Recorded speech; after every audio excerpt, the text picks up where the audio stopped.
The bullies at Ridgeway High thought it would be funny to put the new kid in a rear naked choke and knock him out cold, but that decision would come back to haunt them. Jordan Brooks sat hunched over in the last row of Mr. Langford's history class, shoulders tight, trying to make himself invisible.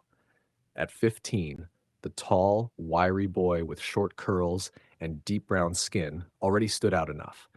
Being the new kid was hard enough. Being different made him a magnet for the wrong kind of attention. When the bell rang, students spilled out in noisy clusters. Jordan packed slowly, hoping his usual tormentors would be gone before he had to move. "Hey, string bean!" Chase Walker called from across the room, his grin stretching wide. "Waiting till the hallway's empty so you don't snap in half?" Jordan ignored him, zipping his backpack. Chase, 6 feet of muscle and arrogance, had been on him since day one, always flanked by his lackeys, Logan Pierce and Ethan Cole. Logan was almost Chase's height, leaner, the type who laughed at everything the leader said. Ethan was shorter, thick-set, always eager to impress. Just stay calm, Jordan told himself. 4 more classes, then the weekend. He was sliding a notebook away when Chase's hand slammed down on his desk, making him flinch. "I asked you a question, new kid." Jordan rose, voice low. "Just getting my stuff." He swung his bag over his shoulder and tried to move past, but Logan stepped in front of him. From his desk, Mr. Langford looked up. Licked up. "Everything all right back there, gentlemen?" Chase smiled, pretending innocence. "Yes, sir. Just helping the new guy find his way." Then, lowering his voice as he brushed Jordan's shoulder, he whispered, "We'll finish this at lunch, String Bean." Jordan waited until they were gone before rubbing the sore spot.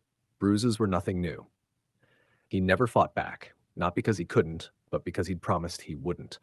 For 8 years, his father, a retired MMA fighter, had trained him in Brazilian Jiu-Jitsu. Jordan had earned his brown belt before their family moved for his mother's hospital job. She'd made him promise. No fighting in school, not unless his life was truly in danger. And so far, he kept that promise. At the cafeteria at Ridgeway High, Jordan sat alone, always, in the far corner near the emergency exit. He kept his head low as he moved through the lunch line, choosing a sandwich, an apple, and a water. Just as he paid, he saw Chase across the room whispering something to Logan and Ethan. He tightened his grip on the tray and started for his usual table. Halfway there, something caught his foot. He stumbled forward, his tray flying as food and water crashed across the floor. The entire cafeteria turned to look. Laughter erupted. Jordan hit the ground hard on his knees, his sandwich crushed beside him. Looking back, he saw Ethan's foot sliding back under the table as Chase high-fived him. "Oops," Ethan said loudly. "Guess the string bean forgot how to walk." Jordan's face burned. Students snickered, some looking away, others recording on their phones. He picked up the broken sandwich and bottle cap silently. Miss Daniels, the cafeteria monitor, hurried over. "What happened here?" "I tripped," Jordan muttered. Telling the truth would only make things worse. She sighed, "Be careful next time," and walked off to deal with another table. Jordan gathered what was left of his lunch and dropped it into the bin without a word. He sat alone at his usual corner table, appetite gone, the noise of the cafeteria fading beneath the sound of his own heartbeat, steady, angry, and rising. Have you ever watched someone get pushed so far you just knew something inside them was about to snap? What would you do if it were you, cornered, embarrassed, and treated like you didn't belong? Before we go further, what city or country are you watching from right now? Drop it in the comments. We love seeing where our viewers are tuning in from. If you believe no one deserves to be bullied or humiliated for simply being who they are, smash that like button and subscribe to Story Arc, because sometimes the quietest people are the ones carrying storms inside them.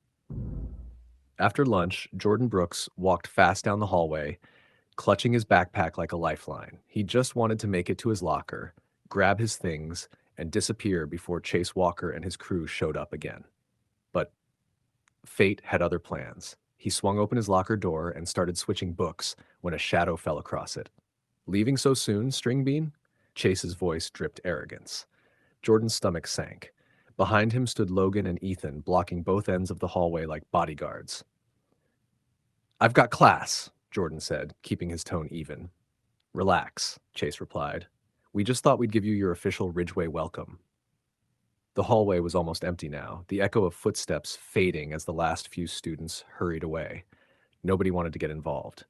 Before Jordan could move, Ethan shoved him hard against the lockers. Logan grabbed his backpack and yanked it off his shoulders. "What's the rush? You nervous?" Logan teased. "Cut it out," Jordan said sharply. "Oh, look, the new kid's got a voice now." Chase laughed. Then his expression hardened. "Come on, let's take this somewhere private." They surrounded Jordan and pushed him toward the stairwell. He tried to resist, but 3 against 1 wasn't a fair fight. They dragged him up to the third-floor bathroom, far from teachers and cameras. "Please don't do this," Jordan said as they shoved him inside. The door slammed shut behind them, echoing off the tiles. Chase grinned. "Every new kid gets an initiation. Yours is overdue." They advanced on him, cornering him by the sinks. Logan grabbed his arm and twisted it. Ethan grabbed the other. Chase cracked his knuckles. "Hold him steady." Jordan's heart pounded. Not life-threatening, he told himself. Humiliating, but not dangerous. Then Chase moved behind him, wrapping an arm around Jordan's neck, a rear-naked choke. It wasn't clean or trained, just brute force. The world began to blur at the edges. Pressure built behind his eyes, air slipping away. But then instinct, years of training, took over. His father's voice echoed, "Only fight when you have no other choice." Jordan twisted his hips, shifted his weight, and exploded into motion. This time, he fought back. In an instant, the bathroom erupted into chaos. Jordan Brooks dropped his weight low, twisting his hips like his father had drilled into him countless times. His body moved before he even thought about it. The reaction was pure instinct. With a sharp pivot, he grabbed Chase Walker's arm, rolled his shoulder, and launched him clean over his back.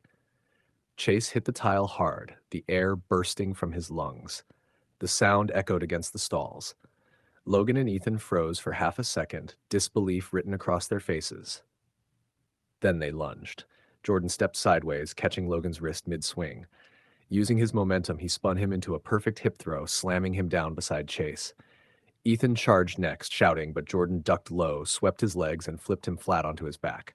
3 hits, 3 takedowns, each one clean, controlled, and precise. They scrambled to their feet, groaning, eyes wide. Jordan stood in the center of the bathroom, breathing steady, his stance calm and balanced. Not aggressive, not afraid. "You done?" he said quietly. Chase wiped his mouth and staggered up, his face red with anger. "You think you're tough now, huh?" he spat, stepping forward. Jordan didn't flinch. "I'm not trying to be tough. I'm just done being your target." Logan hesitated, rubbing his shoulder where he'd landed. What was that?" "Brazilian jiu-jitsu," Jordan said evenly. "My dad's a fighter, been training since I was 7. You tried to choke me out. You don't even know how dangerous that is." He pointed to his neck. "A few more seconds and I could have been dead." Ethan shifted, uneasy. "Man, we didn't mean—" "You did," Jordan cut in, calm and final. "You crossed a line. You could have killed me." He let the sentence hang.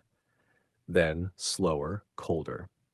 "This time I held back. I didn't break anyone's arm. I didn't do anything that would ruin you forever. Consider yourselves warned. You never touch me like that again. If you push me past this line again, it won't end with you walking away with bruises. You'll find out the difference between losing face and losing everything that matters to you." Their laughter died. Chase's bravado faltered into something raw and unsure. Logan rubbed at the spot where he'd hit the floor. Ethan looked at the ceiling like he was trying to make it swallow him whole.